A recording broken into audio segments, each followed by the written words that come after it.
Buenas tardes, Verónica. Buenas tardes, Magali. Bueno, queridos maestros y maestras, gracias por la oportunidad de abrir sus casas, de abrir este espacio para poder juntos compartir algunas reflexiones que pueden partir de nuestra propia experiencia, pero también buscando a los teóricos que nos pueden orientar en este tema de la retroalimentación, cómo poder llevar a cabo ahora en esta experiencia virtual también prácticas que van alineadas respecto a la evaluación formativa. Entonces, bienvenidos todos, bienvenidas colegas. Estamos aquí para aprender juntos. En su momento vamos a estar interactuando con todas las herramientas que ya Magali nos ha descrito muy bien. Entonces vamos a dar inicio a nuestra reunión, a nuestra sesión del día de hoy. Queridos maestros y maestras, eh, estamos reuniéndonos, mencionaba, en torno a eh, poder repasar, revisar algunos postulados, algunas ideas relacionadas a la retroalimentación por descubrimiento y en este caso centrándonos en la educación virtual. Y tengo una frase que comparto con ustedes de un líder, de un formador también que nos apoya aún desde el punto de vista del marketing, pero siempre está compartiendo algunas ideas fuerza respecto al liderazgo. Y en esta ocasión nosotros estamos ejerciendo liderazgo, ya sea en las aulas virtuales, en su momento lo hemos hecho de manera presencial, pero todo docente es un líder que ejerce influencia sobre sus estudiantes. Y John Maxwell al respecto nos dice que un gran líder no se distingue por su poder, sino por su capacidad de empoderar a otros. Y creo que esta reflexión cae muy bien con el tema que nos convoca, que es la retroalimentación. ¿Qué es lo que queremos nosotros lograr con la retroalimentación? Entonces, nuestro diálogo del día de hoy se va a basar en cuatro aspectos importantes que van relacionados a la retroalimentación. En primer punto, vamos a recordar, refrescar un poco las ideas en qué consiste la retroalimentación.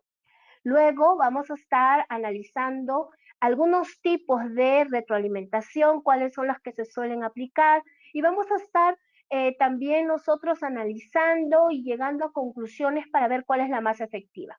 En el caso de la retroalimentación por descubrimiento, retroalimentación formativa, reflexiva o efectiva, hay muchas maneras en que ustedes van a poder encontrar en la bibliografía van a poder ustedes encontrar estas distintas formas de llamar esta retroalimentación por descubrimiento.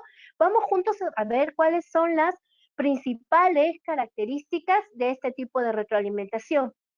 Y vamos también al cierre de nuestra sesión, vamos a ver algunos ejemplos de cómo poder aplicarla en el entorno virtual.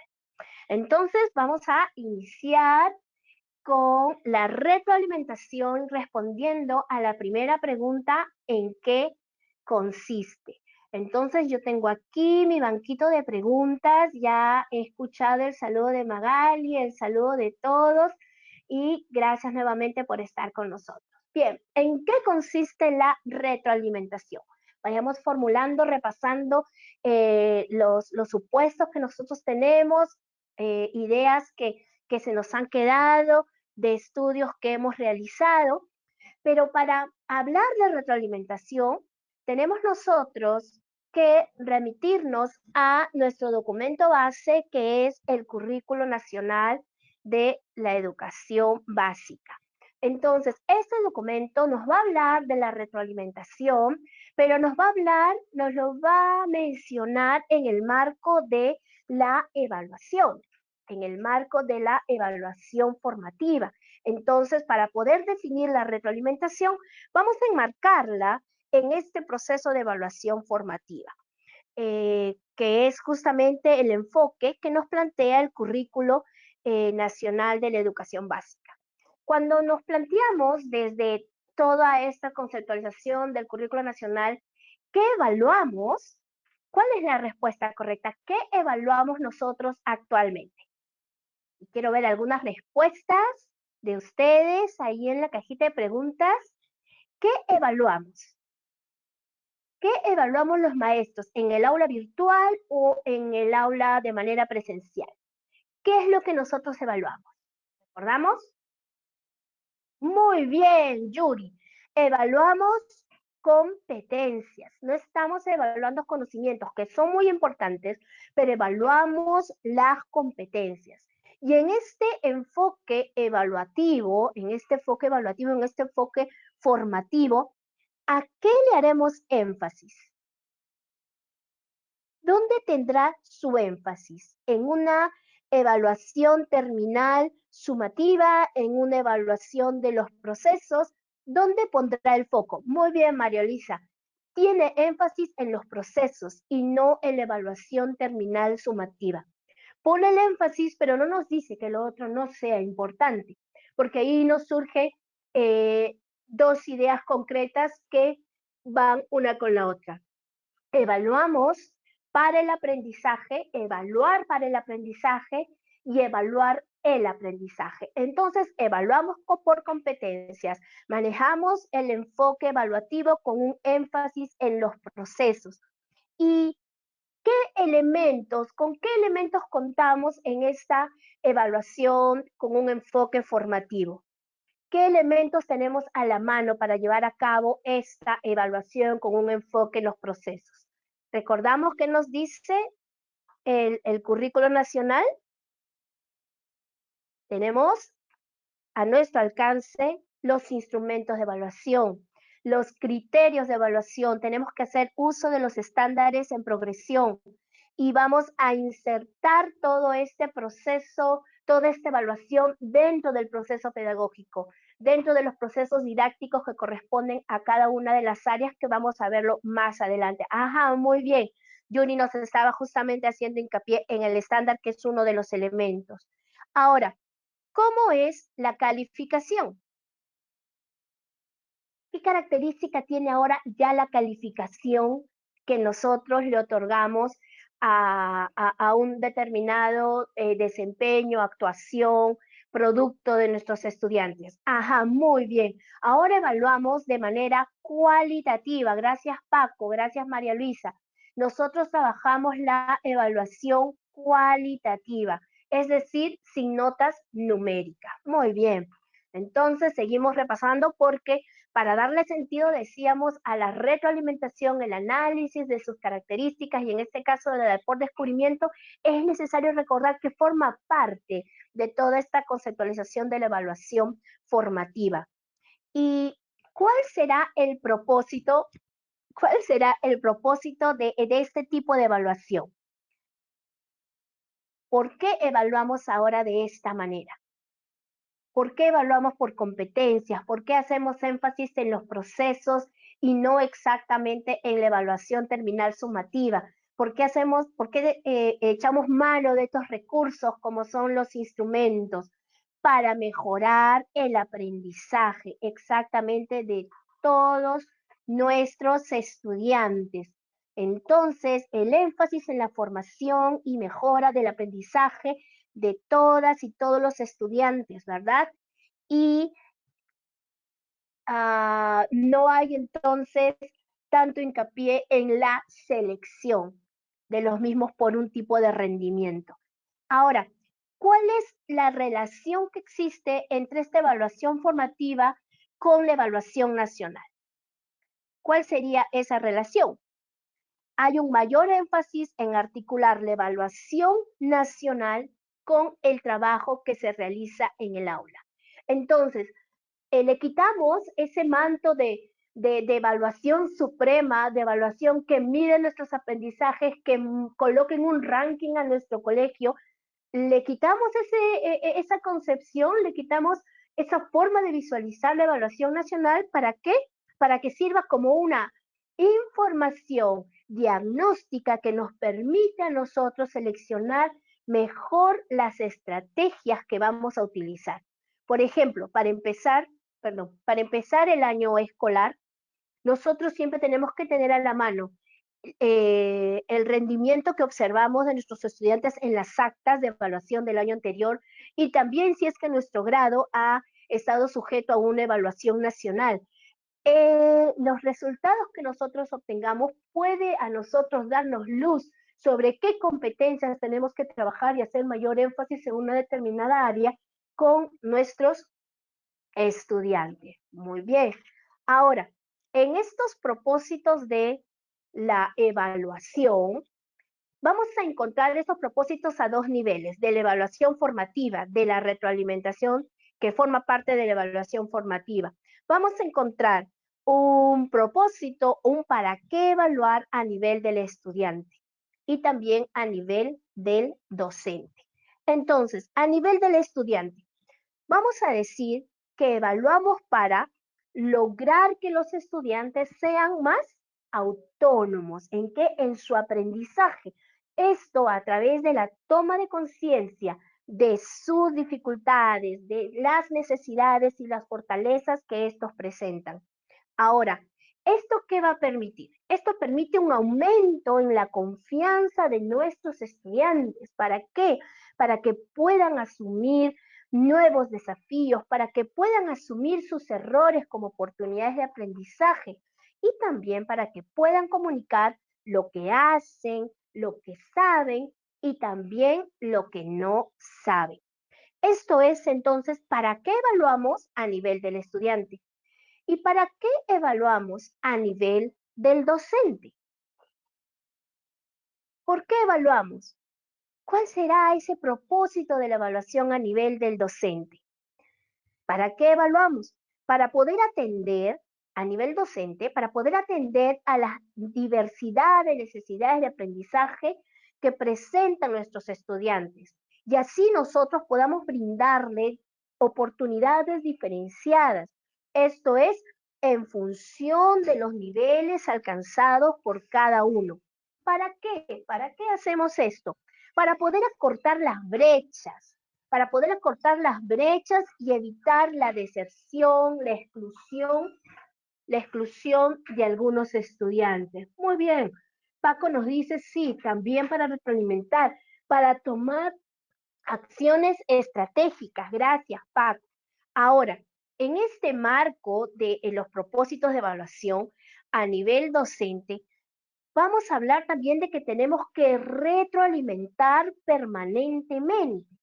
Entonces, vamos a hablar de que la enseñanza está en función de las necesidades de los estudiantes y si es así, entonces supone que nosotros tenemos que modificar nuestras prácticas de enseñanza, hacerlas más efectivas, más eficientes. Esto implica que tenemos el reto de usar una amplia variedad de métodos y formas de enseñar con la meta de que nuestros estudiantes puedan lograr los aprendizajes. Exactamente, Yuleisi, para mejorar las estrategias. Entonces, estamos viendo de que en este marco de la evaluación formativa, la retroalimentación va a ser un elemento muy importante justamente para apoyar en el logro de los aprendizajes a nuestros estudiantes, para lograr autonomía, pero también para que nosotros como docentes tengamos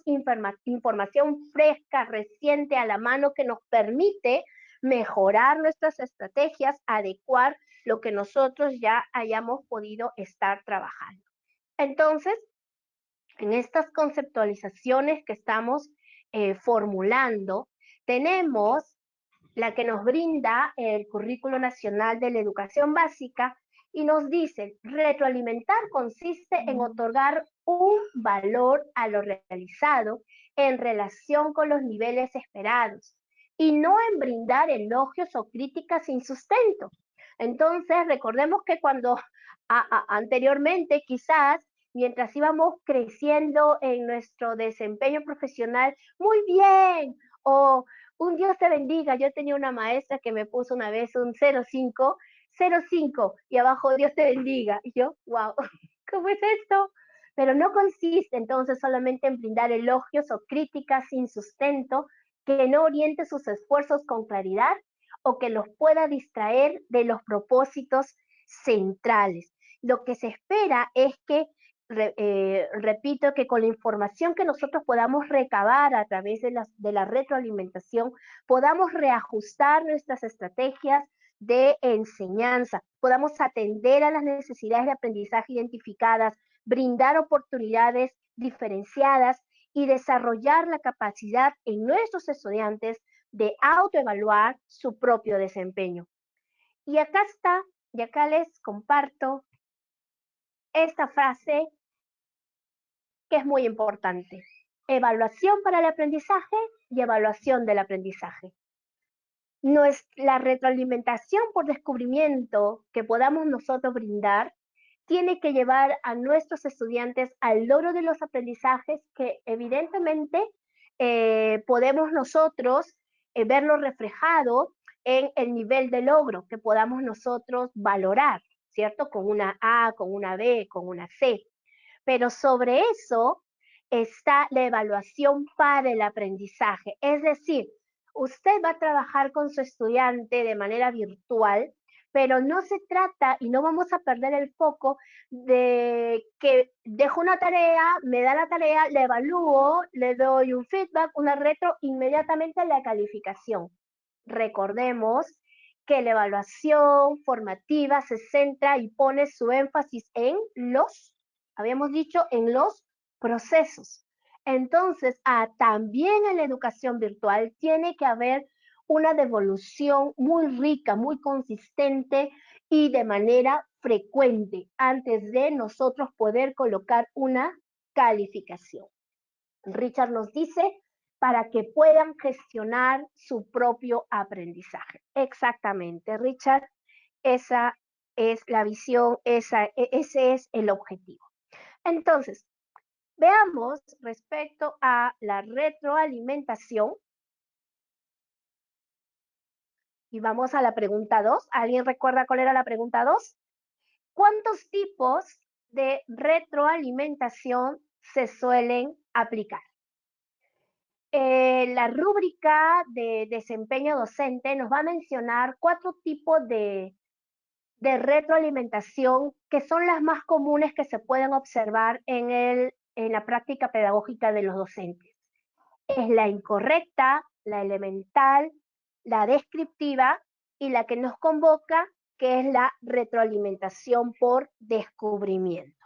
Y partamos de ella para poder ver cómo se diferencia del resto de tipos de retroalimentación. Quizás nosotros con estos ejemplos podamos ubicar y analizar nuestra propia práctica. Entonces, ¿qué se nos indica o qué característica tiene la retroalimentación por descubrimiento? Guiar a los estudiantes para que sean ellos mismos quienes descubran cómo mejorar su desempeño. ¿Ok? Primer punto. Segundo punto, guiar a los estudiantes para que reflexionen sobre su propio razonamiento e identifiquen el origen de sus concepciones o de sus errores. Segundo punto. Y tercero, en la retroalimentación por descubrimiento, vamos a decir que el docente que retroalimenta por descubrimiento o reflexión considera las respuestas erróneas de sus estudiantes como oportunidades de aprendizaje y los ayuda a indagar sobre el razonamiento que los ha llevado a ellas. Verónica, genial. Esto me queda claro. Sé que hay que guiar a los estudiantes para que ellos mismos descubran cómo mejorar su desempeño, los guío en el razonamiento para que identifiquen el origen de sus concepciones, brindo una retroalimentación para que aún desde el error ellos se sientan capaces de aprender. Pero Verónica, ¿cómo? ¿Cómo lo hacemos? Y aquí es muy importante, queridos maestros, la pregunta. La calidad de preguntas que usted formule, la calidad de comentarios que usted formule son los que van a determinar el éxito de la retroalimentación por descubrimiento que usted brinde. Y lo vamos a ver con un ejemplo. Vamos a un ejemplo claro y concreto. Y tenemos que en esta ocasión tenemos una práctica en ciencias, la misma cantidad de agua y cada agua está a una temperatura diferente, se está midiendo con un termómetro. Entonces, en esta práctica de ciencias naturales, la maestra toma el agua de ambos recipientes del mismo tamaño, con la misma cantidad de agua, y las vuelca a un recipiente, las vierte en un nuevo recipiente. Y la maestra va a plantear la siguiente pregunta. ¿Cuál será la temperatura del agua ahora? Entonces, viene un alumno, vamos a ponerle por nombre Jorge, Jorgito. Entonces, Jorge va a mencionar lo siguiente. A la pregunta, ¿cuál era la pregunta de la maestra? ¿Cuál será la temperatura del agua ahora? Y vamos a ver lo que responde Jorge. Jorge dice, Miss, 50 grados es la nueva temperatura ahora. Ajá. ¿Por qué crees que es así? Le pregunta la maestra. O sea, la maestra no le ha dicho sí, no, le dice, ¿por qué crees que es así? A lo que Jorge responde, porque 20 más 30 es 50. La maestra sigue formulando, quiere ahondar. ¿Cómo podríamos hacer, Jorge, para comprobar si es así realmente? Podemos verificarlo, dice Jorge, midiendo la temperatura del agua con el termómetro. ¡Oh! Buena idea. Aquí tienes uno. Verifícalo. Y la maestra le da la herramienta para que lo pueda hacer. Entonces Jorge mide y va a decir, no es 50 grados, es menos de 30 grados. ¿Qué crees que lo explica? ¿Qué sucedió, Jorge? ¿Por qué ha sucedido esto? Creo que el agua fría enfrió a la caliente. Por eso es menos de 30. ¿Y qué le dice la maestra? Tu explicación es bastante lógica. Si hubiera habido mayor cantidad de agua en el recipiente de 30 grados, ¿crees que la temperatura de la mezcla hubiera sido igual a la de ahora? ¿Y qué nos dice Jorge? No, tal vez hubiera sido mayor. ¿Qué vemos en este diálogo, queridos maestros? ¿Qué es lo que observamos? Aquí la maestra ha brindado una retroalimentación por descubrimiento. ¿Qué es lo que observan ustedes?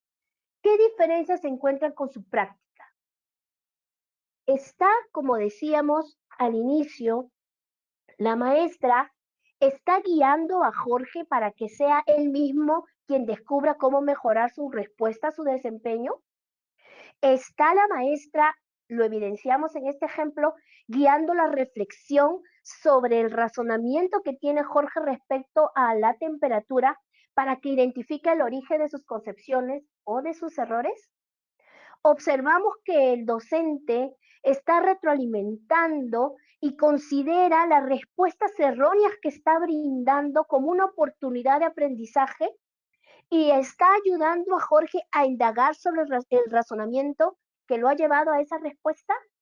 ¿Lo observamos? Entonces, cuando hablamos de retroalimentación, en la diapositiva anterior teníamos justamente las tres características: guiar para que descubran cómo mejorar su desempeño, guiar la reflexión, aprender desde el error. Pero vamos a encontrar nosotros bastante material, abundante material que nos dan estas conceptualizaciones. Pero cuán difícil se nos hace luego ya poder llevar este diálogo tan importante que observamos aquí. Entonces, el éxito va a depender de las preguntas y repreguntas que el maestro pueda brindar. Por eso, cuando usted está diseñando su clase, usted tiene que tener en cuenta, querido colega, el nivel de complejidad de la tarea. Y usted tiene que prever justamente las preguntas, las dificultades, los escollos que los estudiantes pueden encontrar. En las guías que ustedes utilizan de Santillana, siempre en la guía metodológica, en las columnas laterales, siempre les vamos a brindar a ustedes algunas sugerencias para posibles eventualidades, dificultades que se pueden presentar en el desarrollo de una determinada actividad. Entonces, es importante cuando usted programa una actividad, repito, poder tener en cuenta el nivel de complejidad de la competencia que usted está trabajando y adelantarse a las posibles preguntas que los estudiantes puedan formularle. Cuando usted, vamos a verlo más adelante, cuando usted está en una conversación, como en este momento, en una conversación en línea, en una comunicación sincrónica, usted puede formular estas preguntas. Pero vamos a ver también cómo en la comunicación asincrónica podemos hacerlo desde la devolución de la lista de cotejo, rúbrica que nosotros que podamos haber estado trabajando con nuestros estudiantes para orientar su desempeño. Ajá, Enzo nos dice que ahora lo tiene un poco más claro. Sí, miren, hay experiencias educativas aquí en el Perú, por ejemplo, en el que el docente prepara las preguntas y las posibles repreguntas. Porque cuando conocemos a nuestros estudiantes, por eso es muy importante el diagnóstico, cuando conocemos a nuestros estudiantes, es mucho más sencillo poder determinar si es que una actividad en específico o una competencia que estamos trabajando los va a llevar a un conflicto cognitivo mayor. Entonces tenemos que tener preparadas nuestras preguntas y repreguntas. En la experiencia que he tenido haciendo acompañamiento docente, manejando una rúbrica de acompañamiento al maestro, eh, cuando tenemos una reunión previa a la clase que se va a observar, el maestro viene con sus preguntas y repreguntas. Y ahí es un momento como para poder nosotros trabajar si es que estás elaborando preguntas abiertas o preguntas cerradas. Entonces, es muy rica esta experiencia. Sí, muy bien. Enzo nos dice, podríamos tener un banco o una batería de preguntas que se pueden aplicar a varios temas, o sea, como algo general. Sí, también. Entonces, desde la práctica misma, después cuando terminamos una sesión virtual, nosotros tenemos que tener una bitácora o un anecdotario donde nosotros podemos ir registrando el impacto de nuestras preguntas y nosotros podemos ver el éxito o quizás la problemática que se nos ha presentado nosotros al trabajar una determinada pregunta.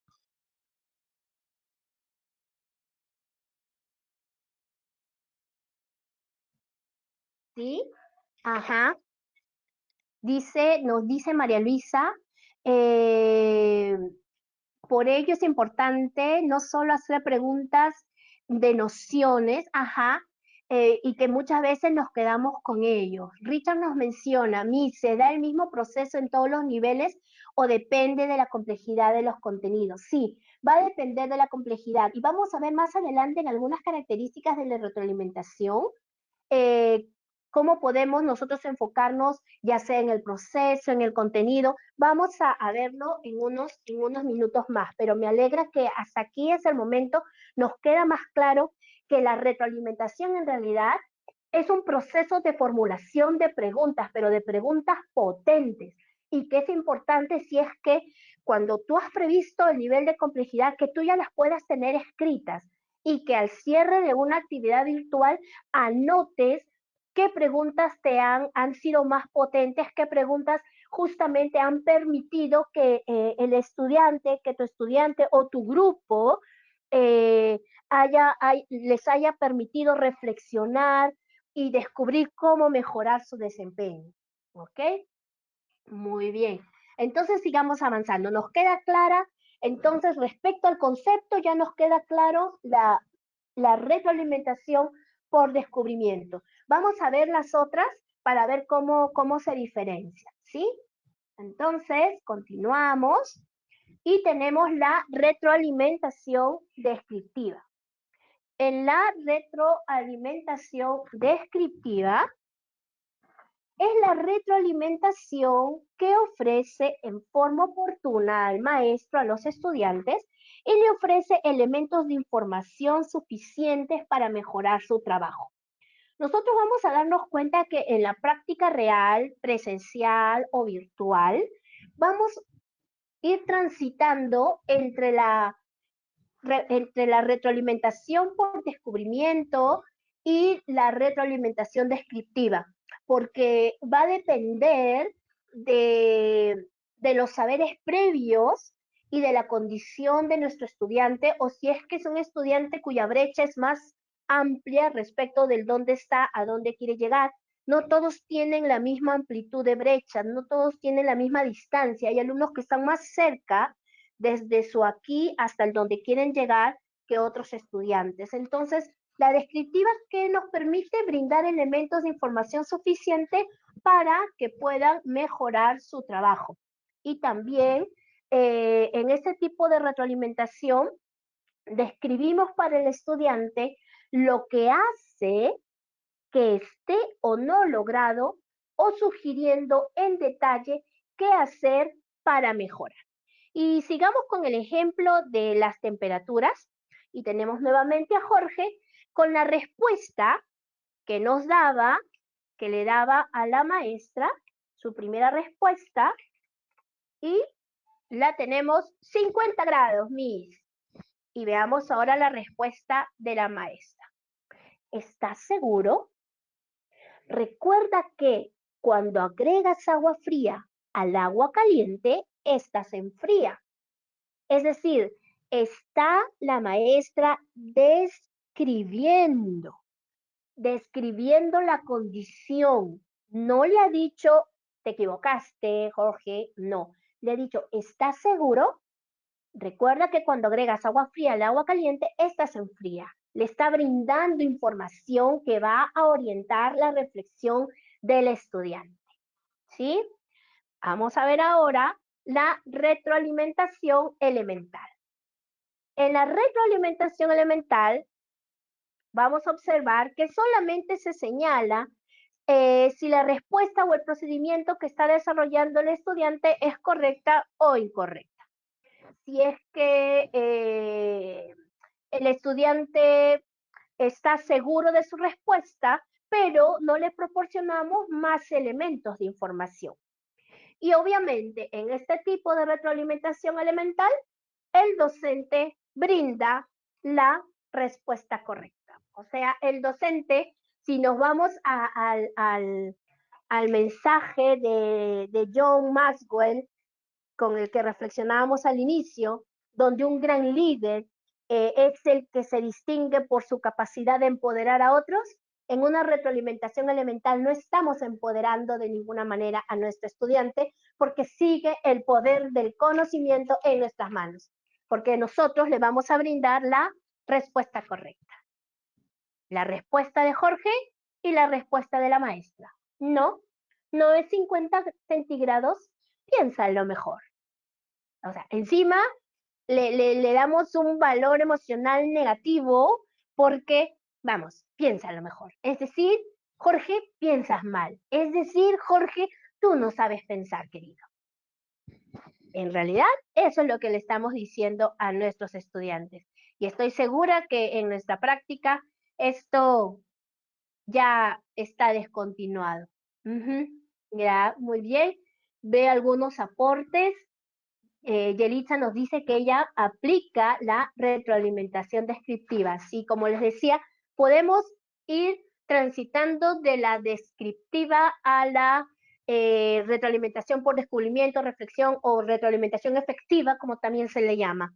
Podemos ir transitando y esto va a depender, decíamos, ¿de qué? ¿De qué depende este tránsito? De la brecha que separa al estudiante desde su dónde está y a dónde quiere llegar. Muy bien, ajá, listo. Entonces, ¿qué retroalimentación nos queda? Una que no aplicamos ninguno de nosotros, que es la retroalimentación incorrecta. En la retroalimentación incorrecta, el docente ofrece información errónea al estudiante o da la señal de que es algo correcto cuando es incorrecto o viceversa.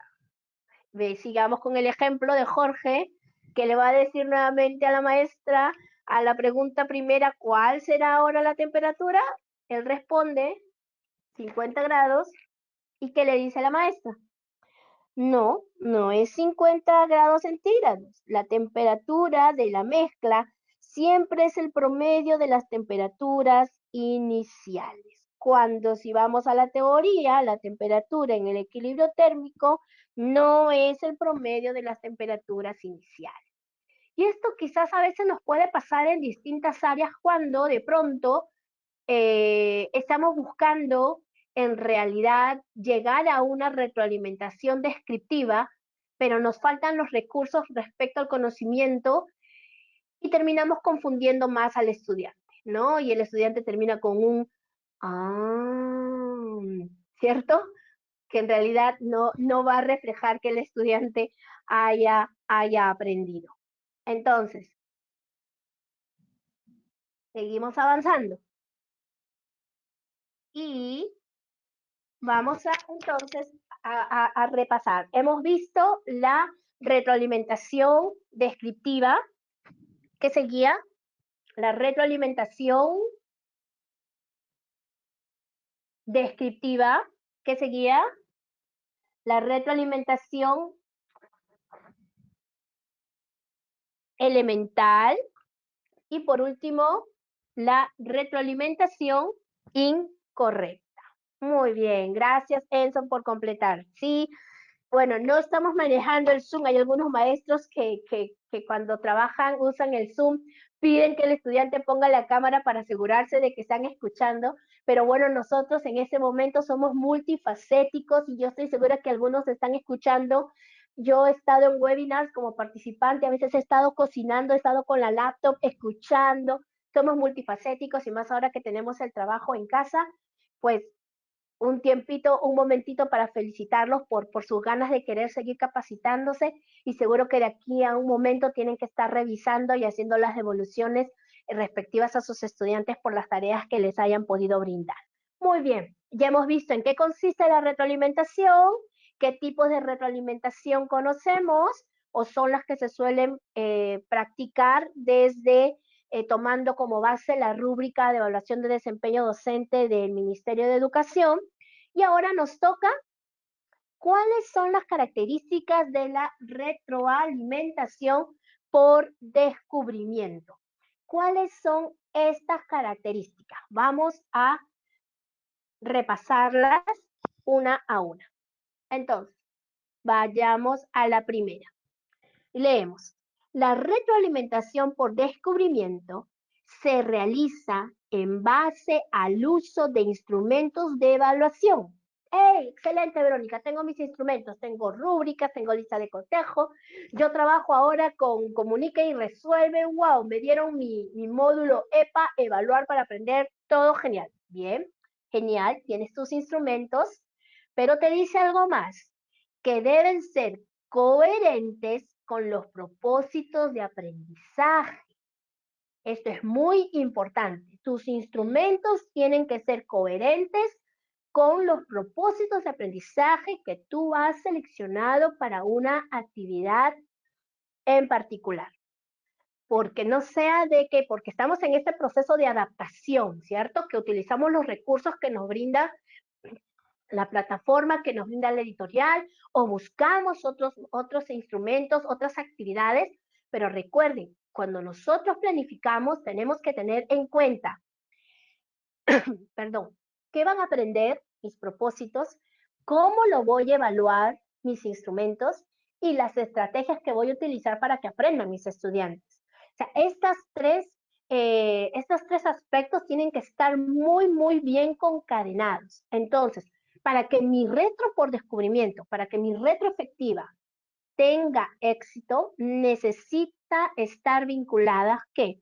Mis propósitos con los instrumentos. Entonces, por ejemplo, aquí yo tengo los propósitos, estoy en tercer grado, es el área de comunicación.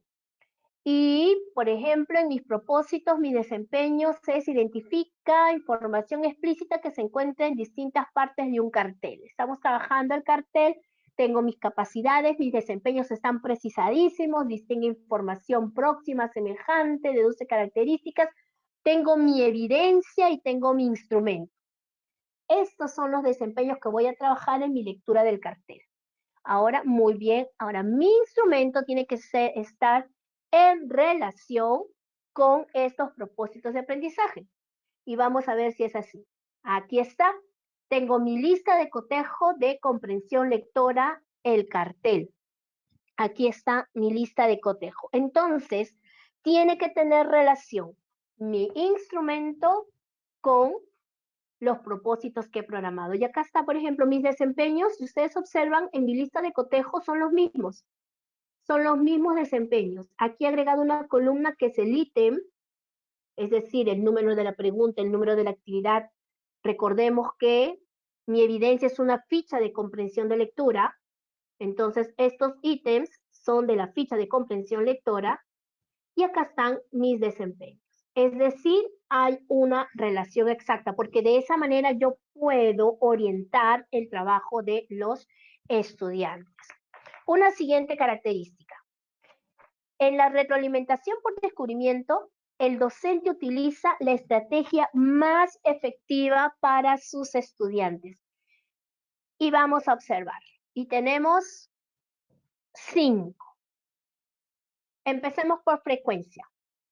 Tengo que definir las veces que durante mi sesión voy a retroalimentar. Es decir, por ejemplo, si tú tienes una sesión o una actividad de aprendizaje que te va a durar 3 sesiones, 3 encuentros o 3 momentos diferentes de encuentro virtual con tus estudiantes, tú tienes que definir qué frecuencia en los 3 días, en las 3 sesiones, solamente en una, y eso va a depender de qué, del nivel de complejidad de la competencia que estás trabajando. Entonces, defines la frecuencia, defines la cantidad, porque tú me puedes decir, ok, Verónica, de 3 sesiones, en una voy a trabajar, en una sesión voy a poner más énfasis en la retro porque justamente vamos a ver el proceso. ¿Quieres hacerlo de proceso? Genial. ¿Cuántas veces lo vas a hacer?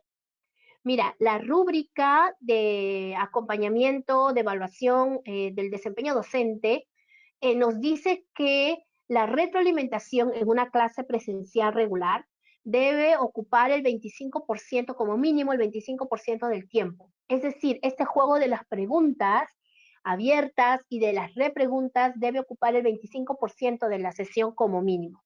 Entonces tú también te planteas, como nos dijo Enzo, ¿verdad? Y otros participantes más. ¿Se va el audio? Hola, ¿me copian? ¿Me copian ahora? Acabo de leer que Carla menciona que se iba el audio. Sí, se escucha. Ya. Gracias, Yelitza. Gracias por validar. Bien. Entonces, tenemos que nosotros definir cuántas veces lo voy a hacer.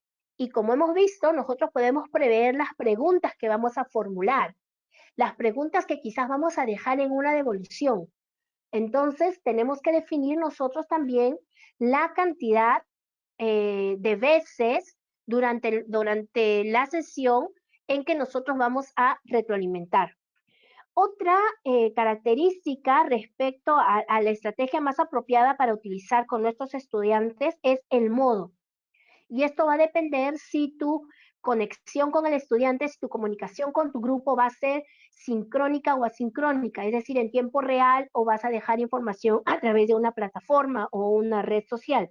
Entonces, perdón, vamos a decir que podemos escoger el modo oral, el modo escrito o el modelado, porque también en la retroalimentación efectiva por descubrimiento hablamos del modelado, y ahí estamos, si bien es cierto, tomando algunas características de la descriptiva, pero enriquece a este tipo de retroalimentación porque se trabaja el efecto del espejo, donde que con un modelado el estudiante puede, oh, lo tengo que hacer así.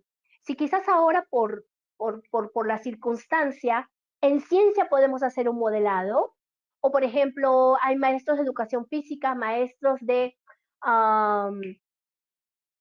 música, ellos hacen el modelado, ¿cierto?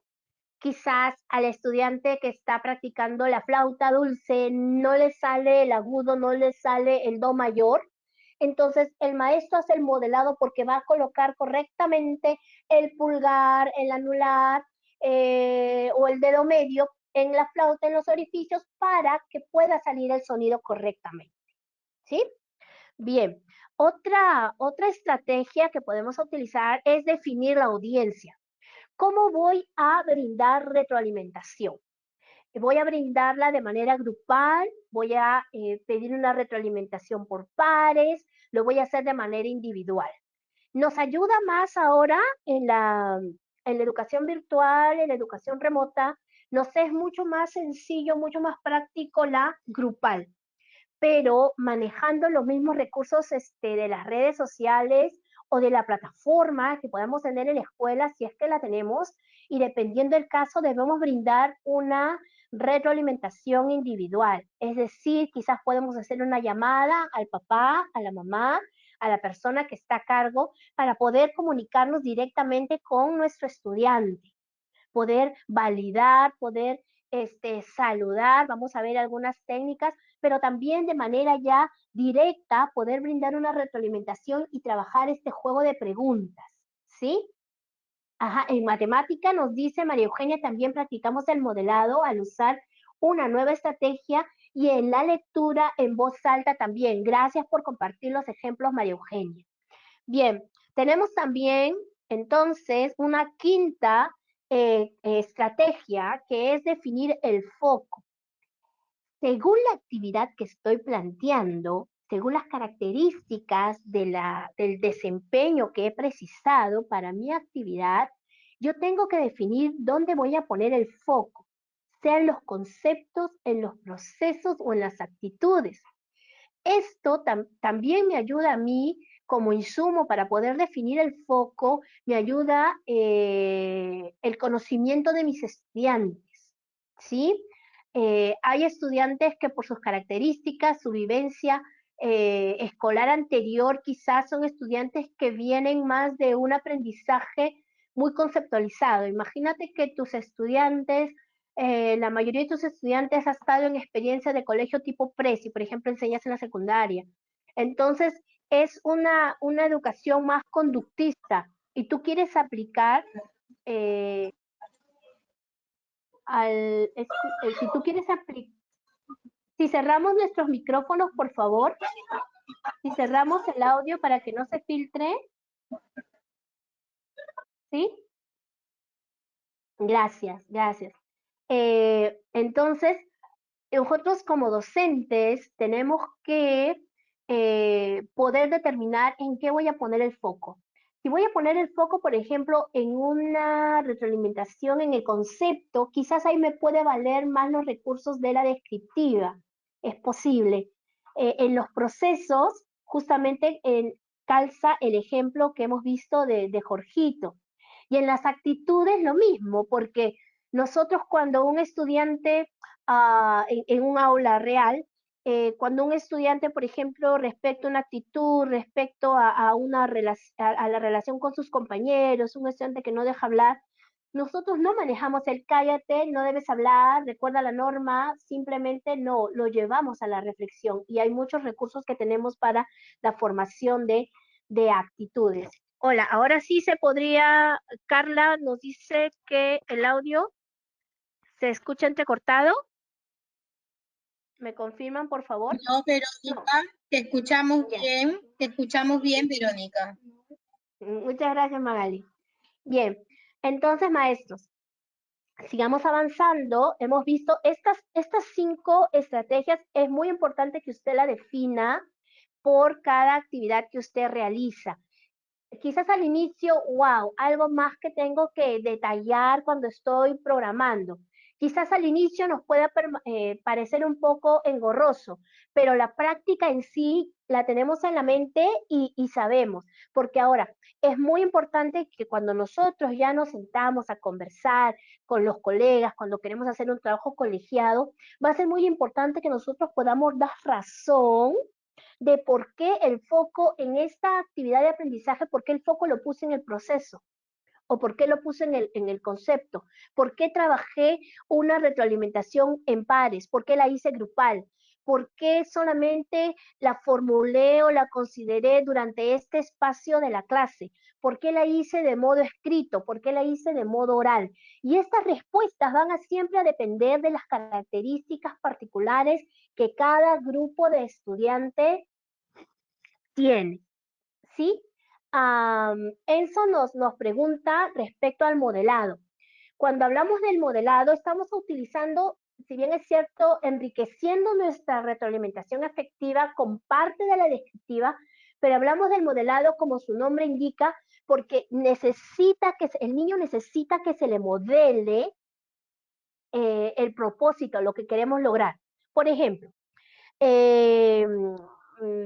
vamos a trabajar, vamos a empezar en un aula de primero, de inicial, 4 años. Entonces yo le entrego regletas de distintos tamaños, le puedo entregar, por ejemplo, le entrego 8 regletas de distintos tamaños, desde el más grande hasta el más pequeño. Y vamos a suponer que yo le digo, ok, a los niños les digo en la mesa, vamos a ordenar desde el más grande hasta el más pequeño. Y yo observo que María no logra ordenar esos 8 elementos desde el más grande hasta el más pequeño. Entonces yo me acerco a María y le digo, María, ¿me prestas 4 de tus 8 regletas? Sí, claro que sí. Y mira, María, observa lo que yo voy a hacer. Y yo empiezo a esas 4 que tengo, yo empiezo a ordenarlas desde el más grande hasta el más pequeño, haciendo el uso de la comparación. María me está observando y ella va a replicar y hacer lo mismo con sus 4 regletas, con las 4 que ella tiene. Y yo le voy a decir, María, ¿y qué te parece? Y ya lo ordenó. Ella lo ha ordenado bien, de mayor a menor, en cuanto a tamaño. Y le digo, María, ¿qué te parece si integras ahora las que yo trabajé? Como yo ya le hice el modelado, ella va a tener la ruta para poder hacerlo. El ejemplo que daba hace un momento era, digamos, en actividades como por ejemplo el maestro de música o el maestro de educación física. Cuando hacemos el volantín, por ejemplo, he visto muchos videos de maestros haciendo educación física, muy maestros y maestras muy activos, muy lindos ellos, y a veces no sabemos meter bien la cabeza y modelando nosotros el ejercicio es que ellos pueden hacerlo de la manera correcta. Espero haber respondido a la pregunta de Enzo y seguimos avanzando con las características de la retroalimentación. Entonces, la retroalimentación por descubrimiento se realiza en función a qué? En función al observado y analizado, ¿en dónde? En la hojita que me completó, en las actuaciones y productos de los estudiantes. Ese es el propósito de esta retroalimentación por descubrimiento también. Se analizan las actuaciones y los productos de los estudiantes y tenemos, por ejemplo, aquí un recurso que utilizamos en Santillana que es la grabación. Aquí vemos la actuación del estudiante. Sobre el análisis de esa grabación, de ese audio, es que nosotros vamos a brindar una retroalimentación. Y acá tengo otro ejemplo, por ejemplo, este es otro producto, esta es la ficha, esta es la evidencia de aprendizaje. Sobre esta evidencia de aprendizaje que es la ficha de comprensión de lectura del cartel, es que voy a trabajar con mi instrumento de evaluación y voy a poder brindar la retroalimentación efectiva. Tengo aquí, por ejemplo, en ciencias, tengo un cuadro de procedimientos que tienen que ver con la competencia indaga y sobre esta evidencia con su respectivo instrumento es que voy a poder brindar sobre el análisis de este producto, es que voy a poder brindar la retroalimentación.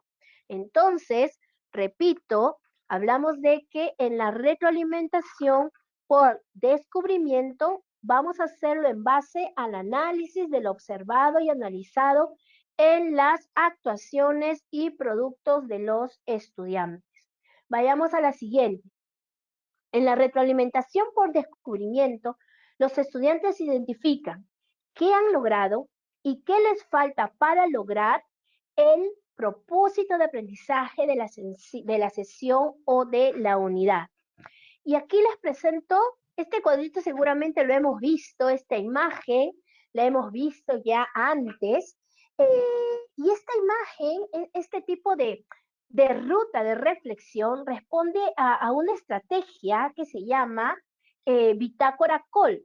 Esta estrategia didáctica consiste en llevar un registro diario como en un cuaderno de campo, donde los estudiantes pueden recoger, guardar, registrar información, pero es información que va a despertar la intención de nuestros chicos de mejorar y perfeccionar sus habilidades y actitudes respecto a lo que realicen en el aula. Entonces, aquí vamos a observar tres niveles. El primero es el que plantea las preguntas, ¿qué pasó? ¿Qué sentí? ¿Qué aprendí? Es un primer nivel de preguntas que se formula el estudiante para guiarlos luego a un nivel más alto. Bien, en base a esto, ¿qué propongo? ¿Qué puedo integrar? ¿Qué nuevo puedo inventar? Ahora, cuando ya llegamos a un nivel más alto de profundización respecto a lo que el estudiante ha realizado, podemos llegar a preguntas como, ahora, ¿qué quiero lograr? ¿Qué utilidad tiene lo que he logrado? ¿Dónde lo puedo integrar? Y esto implica que voy a volver a aprender, voy a seguir construyendo aprendizajes.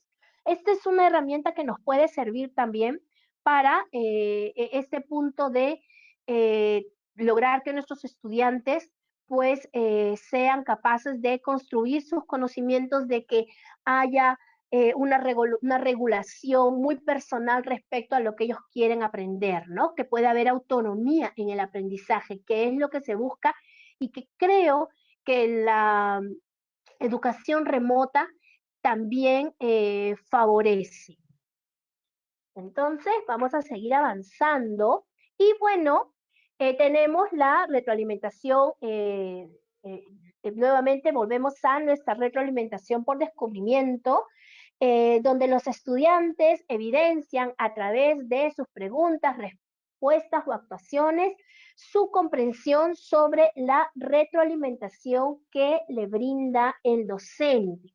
Porque esto es importante. Y acá tenemos nuevamente el ejercicio que habíamos visto entre Jorge y su maestra, porque según las respuestas que va brindando Jorge, la maestra va determinando cuánto comprende Jorge de las preguntas que ella le está formulando, de la retroalimentación que le va brindando, ¿no?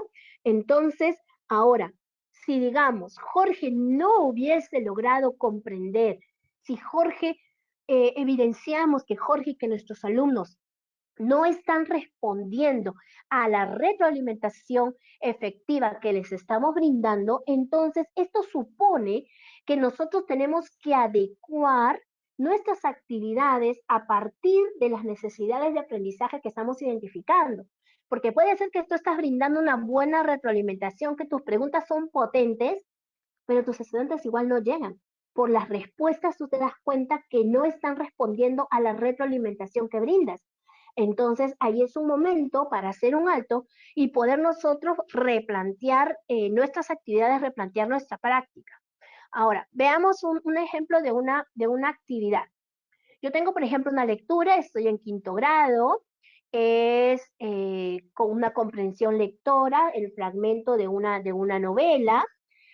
He hecho la actividad de la lectura, ¿no? Y esa actividad obviamente respondía a mis propósitos de aprendizaje, luego he seguido mis procesos didácticos antes, durante, y cuando me voy al después de la lectura, voy a aplicar mi ficha de comprensión lectora, que es mi evidencia de aprendizaje, en la que espero recoger información. Bien, ¿y con qué instrumento voy a recoger mi información? Pues tengo mi lista de cotejo de comprensión de lectura y los niños ya conocen, les he compartido a los niños también la lista de cotejo. Ahora, en el momento en que yo empiezo, cuando yo voy ya en una tabla de progreso donde ya voy a sistematizar todo lo que he recogido en cada lista de cotejo, hay una reflexión muy importante y es ustedes los que manejan Comunica, Comunica con Santillana, en el módulo EPA ustedes pueden encontrar. Esta pregunta es clave. ¿Cuáles son los más logrados? ¿Cuáles son los desempeños más logrados? Mira, esta lista de cotejo tiene 7 desempeños que se observan con 9 actividades, pero son 7 desempeños. Aquí está en tu ficha donde sistematizas, están tus 7 desempeños. Entonces, a la pregunta, ¿cuáles son los desempeños más logrados? ¿Cuáles requieren ser reforzados? Es importante entonces cuando hablamos de la retroalimentación efectiva por descubrimiento, estamos hablando de que esa información que nosotros recojamos, sea con preguntas, con repreguntas, sea con uso de un instrumento, nos tiene que llevar a nosotros en ese análisis, a poder definir, ok, estamos avanzando, seguimos avanzando o tengo que replantear mis estrategias. Pero ese replanteamiento de estrategias, yo como docente tengo que justificarlo. Y lo puedo justificar desde mi registro anecdótico o lo puedo justificar desde los resultados que yo obtengo en un instrumento que he aplicado para una determinada evidencia de aprendizaje. ¿Sí? Bien, seguimos avanzando entonces, recordando que si yo voy a entonces hacer cambios en mi práctica, debo recordar cuáles son los procesos didácticos de mi área. Si yo trabajo matemáticas, cuáles son los procesos, en qué punto en específico es que tengo y yo en mi análisis he observado que está el quiebre. Entonces, ¿en qué momento, qué estrategias son las que tengo que cambiar? ¿De qué momento determinado? ¿En qué proceso determinado de la didáctica del área que yo trabajo? Entonces, también es importante que tengamos fresco en la memoria cuáles son los procesos didácticos del área que trabajamos. Los procesos no son iguales en matemática, mucho menos en ciencia y tecnología. ¿Y qué decir de las ciencias sociales? Cuando enseñamos comunicación, los procesos didácticos para la lectura, para la competencia a leer, para la competencia a escribir o se comunica oralmente son diferentes. Entonces, si hablamos de que la retroalimentación, según el análisis que yo realizo, según las respuestas que obtengo de mis estudiantes, sean a través de instrumentos o en la retroalimentación oral, yo tengo que adecuar ahora mi práctica a las necesidades identificadas. Es importante que yo tenga en cuenta y que pueda identificar qué momento, qué proceso de mi práctica es la que requiere mejores o mayores estrategias o estrategias más potentes. ¿Sí? Entonces, es importante al identificar estas necesidades, repito, saber exactamente respecto a mi área qué es lo que voy a mejorar, en qué proceso determinado. ¿Y maestros? Bien. Y así llegamos a la cuarta pregunta que habíamos planteado para nuestro análisis de la retroalimentación.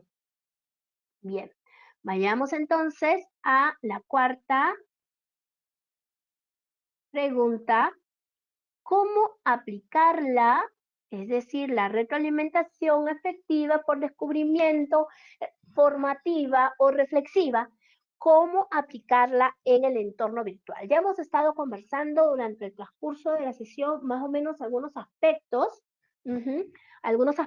y vamos a profundizar en ellos. Primeramente, recordando que manejamos dos tipos de comunicación en el entorno virtual. La comunicación sincrónica, que es la que se realiza en tiempo real, y la asincrónica, que es cuando los participantes pueden acceder a los recursos virtuales en el momento que ellos consideren conveniente. Díganme, maestros, ¿cuál es la realidad que ustedes manejan en este momento? ¿La sincrónica o la asincrónica?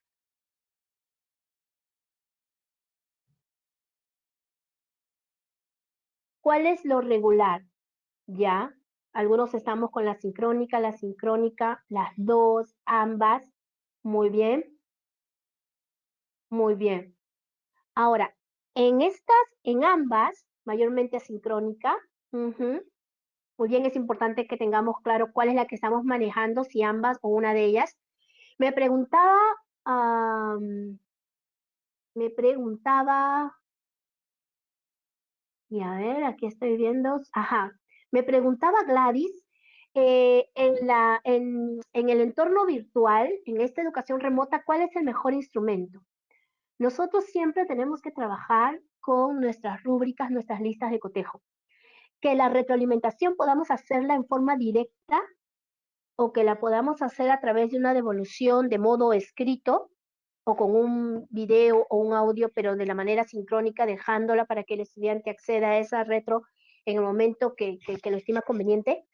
Cualquiera de ellas, pero siempre tenemos nuestros instrumentos de evaluación.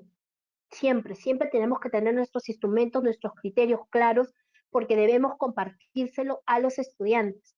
Ellos siempre tienen que saber qué es lo que vamos a trabajar, qué vamos a aprender, cómo se va a evaluar y qué procedimientos vamos a seguir para poder lograr el aprendizaje. ¿Sí? Bien, entonces ya tenemos claro qué tipo de comunicación es la que manejamos. Y vamos a ir entonces a algunas ideas sobre cómo brindar retroalimentación, algunos alcances que quiero compartir con ustedes. En la sincrónica, tiempo real. Primero, recordamos, define con anticipación las características de la retroalimentación a brindar.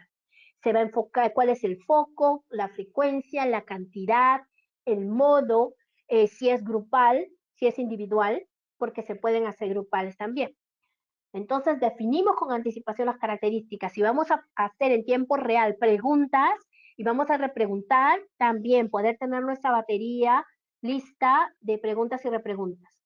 En la sincrónica podemos formar 2 o 3 grupos de estudiantes para la sesión online en la plataforma que nosotros estemos manejando. Esto se puede realizar. Entonces, por ejemplo, si ya estás manejando Zoom, tienes un grupo de 10 alumnos, puedes formar 3 grupos. Entonces, ¿para qué? Para la retroalimentación, para la devolución. Estamos trabajando con una rúbrica, entonces nosotros podemos dividir para que podamos hacer un análisis de evidencia. O sea, juntos con los chicos hacemos la retroalimentación. Veamos cómo. Primero, obviamente, en una sesión vamos a felicitar a nuestros estudiantes por el trabajo realizado y vamos a preguntarles, vamos a partir también siempre de esta conexión emocional que es importante, vamos a preguntarles cómo se sintieron durante el desarrollo de la actividad. Y tenemos que procurar brindarles un espacio de tiempo para escucharlos, validar sus expresiones y agradecer el espacio de confianza que nos brindan. Maestros, como ya lo mencioné en alguna oportunidad, en otro encuentro, es importante que nosotros podamos recoger este tipo de información de cómo se sintieron, porque también nosotros vamos a poder medir y graduar la dificultad de las actividades que nosotros podemos estar proponiendo. Por ejemplo, no todos los chicos tienen a la mano quizás una impresora y algunas veces nosotros les estamos pidiendo imprime para que luego lo escanees o lo tomes foto y me lo mandes. Tenemos que adecuarnos y consultar la realidad de nuestros estudiantes, ¿sí? Eh, una maestra me comentaba de que ella tiene que reportar de que todos sus estudiantes hayan realizado la actividad porque en eso está el éxito de su gestión como maestra. Pero entonces ella estaba presionando a un estudiante que no tenía impresora a que imprima o que vaya a la casa de la vecina del edificio que está al costado para que pueda imprimir. En las presentes circunstancias no podemos hacer eso, ¿verdad? Y también nosotros en este tiempo podemos recoger información valiosa de la vivencia, de la realidad familiar que está viviendo nuestros estudiantes. Recordemos que los casos de maltrato no se han detenido. Todavía tenemos maltrato y se siguen reportando maltrato a niños. Tenemos todavía casos de feminicidio, de violaciones. Entonces, por favor, miramos nosotros, no quizás en cada encuentro, pero quizás en una vez por semana, trabajar este tema de cómo se sienten nuestros estudiantes, porque puede por ahí fluir información. Yo lo quise hacer, pero mi mamá no pudo y mi mamá me pegó o mi papá se estuvieron discutiendo y podemos dar soporte emocional a nuestros estudiantes y nosotros al estar de cierta manera externos a ese círculo del niño podemos convertirnos en un agente de soporte para ellos. Pues bien, ahora, en este tipo de retroalimentación que les digo, de que podemos formar grupos, podemos compartir un ejemplar anónimo de la tarea realizada. Si he formado 2 grupos, cojo uno del grupo B, por ponerle un nombre al grupo, del grupo B, cojo uno y lo comparto, tapando los nombres y los niños utilizando la rúbrica que ya ha sido compartida, o si no quieres exponer un trabajo porque tú crees que no, luego vayan a tomar fotos, crea tú un trabajo, haz tú misma un trabajo y pide a los estudiantes que te ayuden a evaluar. ¿Qué le podrías decir? ¿Qué crees que ha estado mal? O todo está bien? ¿O hemos cumplido con los requisitos? Es decir, con tus estudiantes pueden hacer uso y tú promoviendo, obviamente, que todos tus estudiantes puedan participar. Aquí es donde tú puedes formular preguntas y repreguntas y al tener un grupo más pequeño, pues entonces va a ser mucha más rica la experiencia porque todos van a poder participar, ¿sí? Estamos ahí en la línea. Esta es una forma de poder hacer las retroalimentaciones de manera grupal cuando trabajamos en la comunicación sincrónica. Ujú. Mm, ok, bien. Claro, y hay otros recursos, ahora vamos a ver para la asincrónica también, vamos a ver otros recursos. Quiero compartirles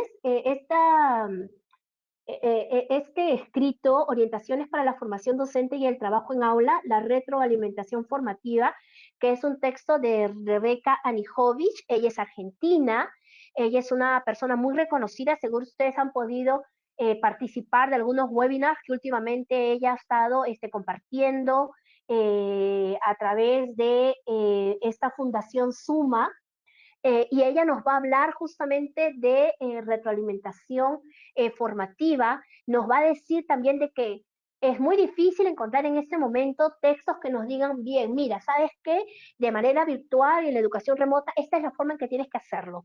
Nosotros estamos adaptando, así como estamos adaptando, seleccionando las mejores competencias, las que se adaptan y responden más al entorno virtual, igualmente buscamos el camino. Ya tenemos claro que en la retroalimentación efectiva, formativa o por descubrimiento, lo que se trata es de formular preguntas potentes y repreguntas en base a las respuestas de nuestros estudiantes que les permita profundizar en el conocimiento o en el proceso según tengamos el foco. Entonces, ella nos va a compartir este documento que nos brinda varios ejemplos que nosotros podemos ir adaptando.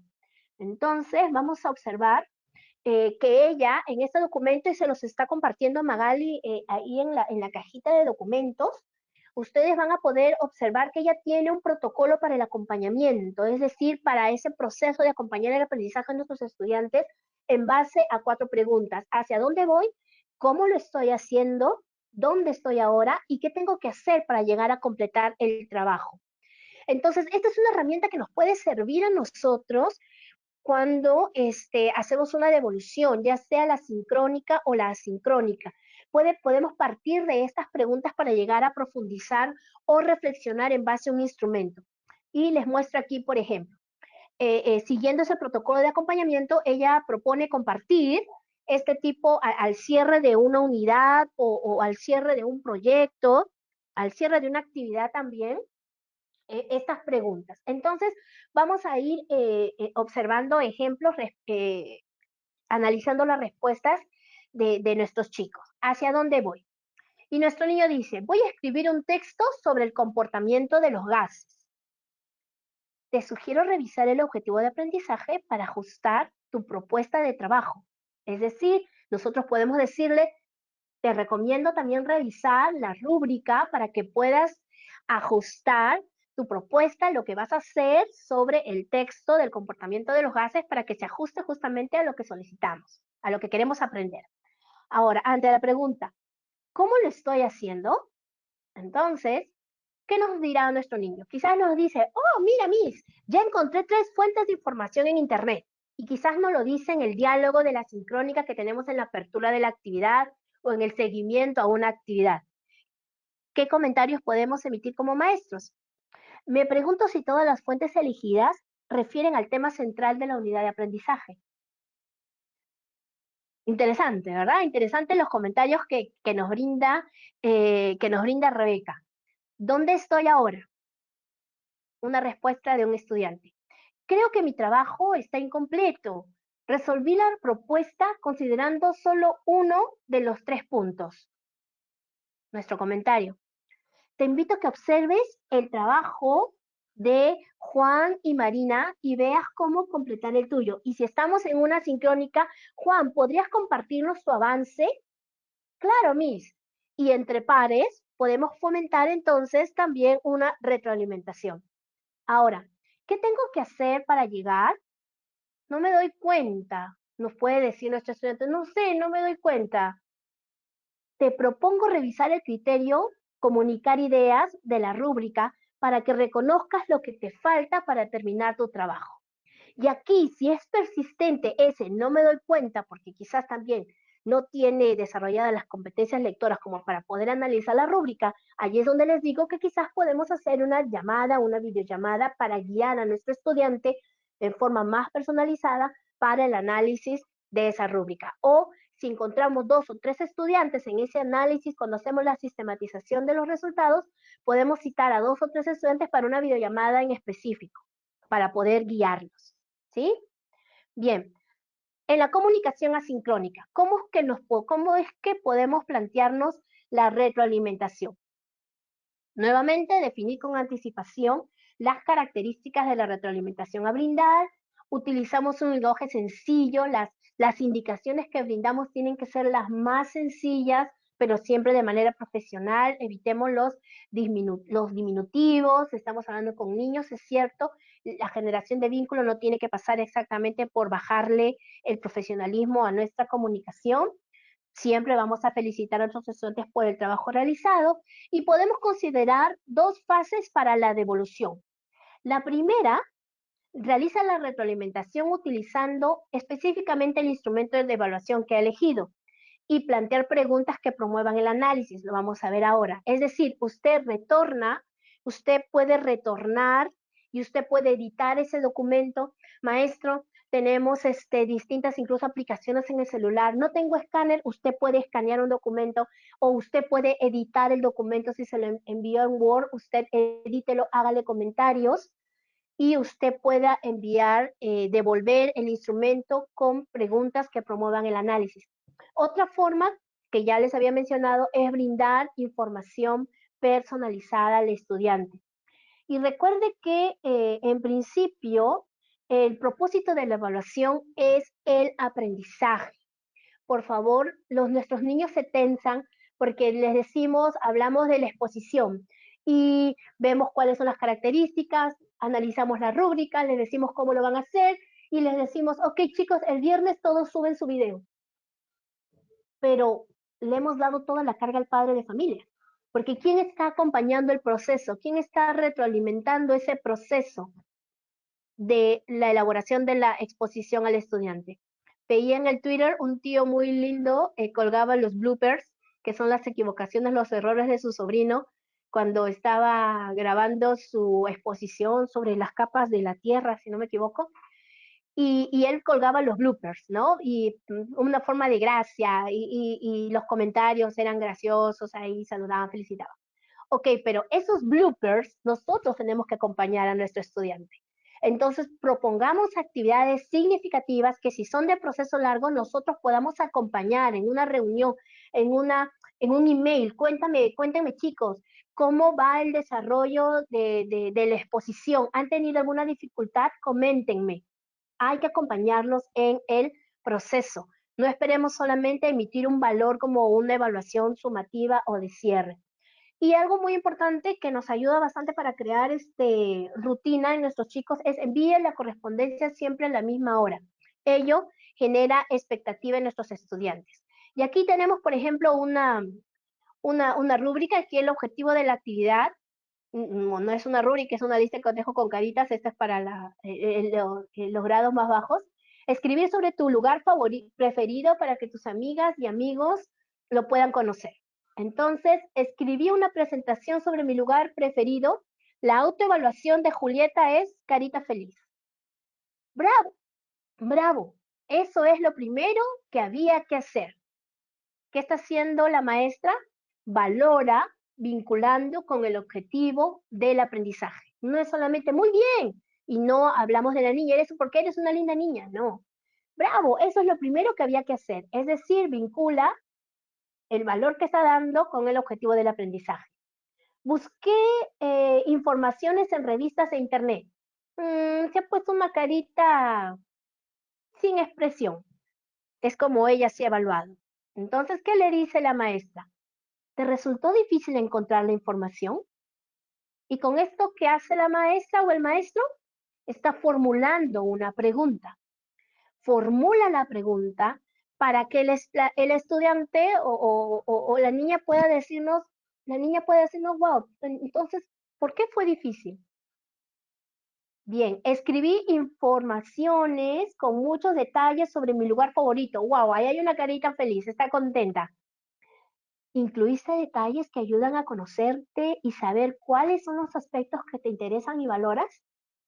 O sea, ella se siente contenta, pero hay que guiarla a reflexionar. ¿Por qué se sintió contenta? Entonces, está describiendo y valorando. Y ante la pregunta, escribí oraciones completas, ella pone una carita triste. ¿Cuál es el comentario de la maestra? Nos vamos a sentar juntos tú y yo para mirar algunos ejemplos de oraciones para que después puedas completar la tuya. Es decir, ofrece una sugerencia y aquí está dando el apoyo, dando el soporte que el estudiante necesita. Bien, este es uno de los ejemplos que he obtenido del libro que ustedes encuentran ya descargado en los recursos que ha compartido Magali. Y maestros, yo espero haberles podido ayudar en, en esta etapa en que nosotros estamos pues en realidad haciendo distintas acomodaciones para poder llevar a nuestros estudiantes en el logro de los aprendizajes propuestos. Y no me quiero despedir. Voy a activar la cámara, entrar nuevamente en contacto con usted, agradecerles el tiempo y espero que las herramientas que nosotros hayamos podido brindarles desde la experiencia en Santillana, desde la experiencia personal, de manera tal que ustedes puedan hacer mucho más rico el encuentro que ustedes tienen con sus estudiantes cada día, en cada sesión. Repito, empecemos llevando un registro, anotando el modo, la forma, el foco, la cantidad, la frecuencia, son cosas que nos van a ir ayudando hasta que podamos coger el ritmo. Hacer preguntas y repreguntas no es un ejercicio tan sencillo. Recordemos siempre que igual en nuestras guías metodológicas, como editoriales, brindamos algunas sugerencias de previsión ante dificultades que puedan tener o que puedan presentar ciertas actividades que están propuestas en nuestros libros. Muchas gracias, queridos maestros y maestras. Gracias por el tiempo y la oportunidad. Espero que nos volvamos a encontrar en otra oportunidad para dar respuesta también a cada una de sus inquietudes y espero que la lectura, la revisión del libro que les he dejado de Rebeca Nijovic les pueda ser de gran utilidad. Gracias, maestro. Dios los bendiga. Cuídense mucho.